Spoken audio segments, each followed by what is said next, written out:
ఇంగ్లాండ్తో జరిగిన first test మ్యాచ్లో అనూహ్యంగా ఓడిపోయిన మన టీమిండియాకు ఇప్పుడు రెండో టెస్ట్ మ్యాచ్కు ముందు భారీ షాకులు తగిలాయి. మెయిన్లీ మన ఇద్దరు మెయిన్ ప్లేయర్స్ ఈ రెండో టెస్ట్ మ్యాచ్కు అందుబాటులో ఉండబోవట్లేదు. So first test match day 4లో మనం అందరం చూసాం, రవీంద్ర జడేజా రన్అట్ అయ్యాడు. అయితే రన్అట్ సమయంలో అతనికి హ్యామ్స్ట్రింగ్ ఇంజరీ అయ్యింది. మెయిన్లీ రన్ కంప్లీట్ చేయగానే అతని హ్యామ్స్ట్రింగ్ పట్టుకుని చాలా డిస్కంఫర్ట్గా కనబడ్డాడు. సో దీన్ని దృష్టిలో పెట్టుకుని అయితే మ్యాచ్ ముగిసాక అతన్ని స్కాన్స్కి పంపారంట. అండ్ ఆ స్కాన్స్ యొక్క రిపోర్ట్స్ ప్రకారం అతను రెండో టెస్ట్ మ్యాచ్ నుంచి తప్పుకోవాలని చెప్పి డాక్టర్స్ సూచించారంట.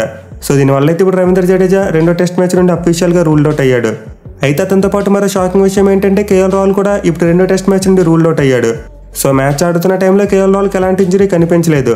బట్ అతనైతే క్వార్టర్సిప్స్ పెయిన్ కారణంగా ఈ రెండో టెస్ట్ మ్యాచ్ నుంచి రూల్డ్ అవుట్ అయ్యాడు. సో వీళ్ళిద్దరు ఫస్ట్ టెస్ట్ మ్యాచ్లో మన టీమిండియాకి ఏ రేంజ్లో కంట్రిబ్యూట్ చేశారని నేను ప్రత్యేకంగా చెప్పనవసరం లేదు.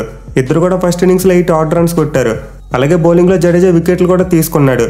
సో ప్రజెంట్ మన టీమిండియా ప్లేయింగ్ లెవెన్లో వీళ్ళిద్దరూ చాలా ఇంపార్టెంట్ ప్లేయర్స్, అలాగే మంచి ఫామ్లో ఉన్న ప్లేయర్స్. బట్ ఇప్పుడు ఇద్దరు కూడా వైజాగ్ టెస్ట్ మ్యాచ్ నుంచి అఫీషియల్గా రూల్డ్ అవుట్ అయ్యారు. ఇక వీరికి రీప్లేస్మెంట్గా అయితే బీసీసీఐ రెండో టెస్ట్ మ్యాచ్ కోసం 3 ప్లేయర్స్ని అనౌన్స్ చేశారు. అండ్ ఆ 3 ప్లేయర్స్ చూసుకుంటే సర్ఫరాజ్ ఖాన్, సౌరవ్ కుమార్ మరియు వాషింగ్టన్ సుందర్. సో ప్రజెంట్ ఈ 3 ఇండియా ఏ టీం తరపున ఇంగ్లాండ్ లయన్స్తో టెస్ట్ మ్యాచ్లు ఆడుతున్నారు.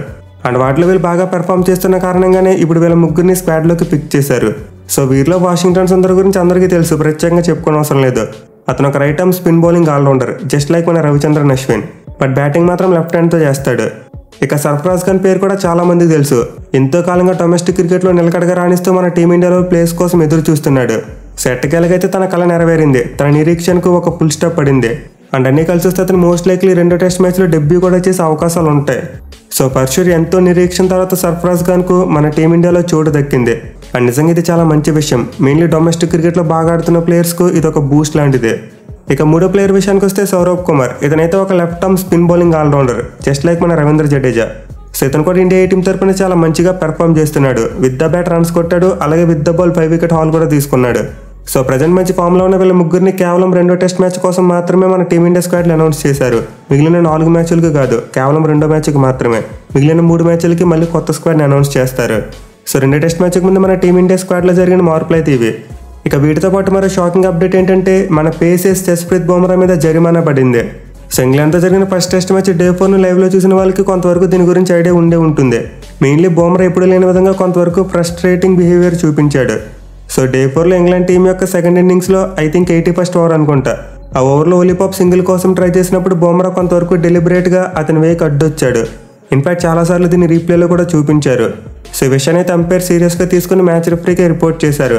అండ్ మ్యాచ్ రిఫరీ దీని గురించి విచారణ చేయగా బుమ్రా తన తప్పును ఒప్పుకున్నాడు. సో ఇలా వికెట్ల మధ్య రన్నింగ్ చేస్తున్న ఒక బ్యాట్స్మెన్కి బౌలర్ ఎప్పుడు కూడా అడ్డు రాకూడదు. ఒకవేళ అలా అడ్డు వస్తే అది ఐసీసీ కోడ్ ఆఫ్ కండక్ట్ను బ్రీచ్ చేసినట్టు. సో బుమ్రా ఇలా చేయడం వల్ల మ్యాచ్ రిఫరీ అయితే అతన్ని బాగా మందలించారంట. అలాగే అతనికి ఒక డీమెరిట్ పాయింట్ని శాంక్షన్ చేశారు. సో ఈ డీమెరిట్ పాయింట్స్ గురించి చాలా మందికి ఐడియా ఉంటుంది. 24 monthsలో కనుక 4 డీమెరిట్ పాయింట్స్ వస్తే ఆ ప్లేయర్ మీద ఒక టెస్ట్ బ్యాన్, లేకపోతే 2 వన్డే మ్యాచ్ల బ్యాన్ ఆర్ 2 T20 మ్యాచ్ల బ్యాన్ విధిస్తారు. సో లాస్ట్ 24 monthsలో అయితే బుమ్రా మీద ఇలాంటి డీమెరిట్ పాయింట్స్ ఏమీ లేవు. For the first time last 24 monthsలో అతని మీద ఒక డీమెరిట్ పాయింట్ పడింది. ఇక ఫస్ట్ టెస్ట్ మ్యాచ్లో ఓటమి తర్వాత WTC పాయింట్లో చూసుకున్న మన టీమిండియా పొజిషన్ కిందకి పడిపోయింది. ఈ మ్యాచ్ స్టార్ట్ అవ్వకముందు మన వాళ్ళు 2వ పొజిషన్లో ఉండేవారు. బట్ ఈ మ్యాచ్ ముగిసిన తర్వాత 5వ స్థానానికి పడిపోయారు.